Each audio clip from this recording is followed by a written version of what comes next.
Hi guys! Magandang umaga, tanghali, or gabi sa inyong lahat. Depende kung anong oras mo ito mapapanood. Gumawa ako ng video ngayon hindi para mag-share sa inyo ng tutorial na palagi kong ginagawa. Gumawa ako ng video ngayon kundi para humingi ng tulong sa inyo dahil sobrang laki ng halaga ang kakailanganin namin sa operasyon ng pamangkin ko na si Salvacion Angel Martin. Kailangan niya pong operahan sa tainga niya. Ang sabi ng doktor, aabutin daw guys ng 100,000. At kahit pagsamasamahin pa yung sahod namin magkakapatid, kulang na kulang pa rin guys. So ilalagay ko guys yung picture ng tenga niya dito sa screen ng cellphone ko.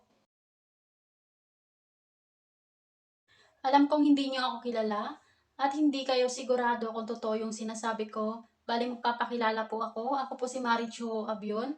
At ginawa ko tong video na to kasi ito lang po yung nakikita kong paraan para makatulong sa pamangkin ko. Bilang tita, gagawin ko po lahat para makatulong sa pamangkin ko. Bale guys, kwento ko lang sa inyo, ito pamangkin ko, dati pa po siya may problema sa tenga niya. Tapos nagpa-check up na po siya sa doktor at nilinis yung tenga niya. Yun nga guys, nalaman na may butas yung tenga niya na maliit. Ayun guys, niresetahan po siya ng gamot. At pinabalik-balik na rin po siya sa, doon nga guys sa doktor para ma-check yung tenga niya kung okay. Tapos ang sabi okay naman na daw.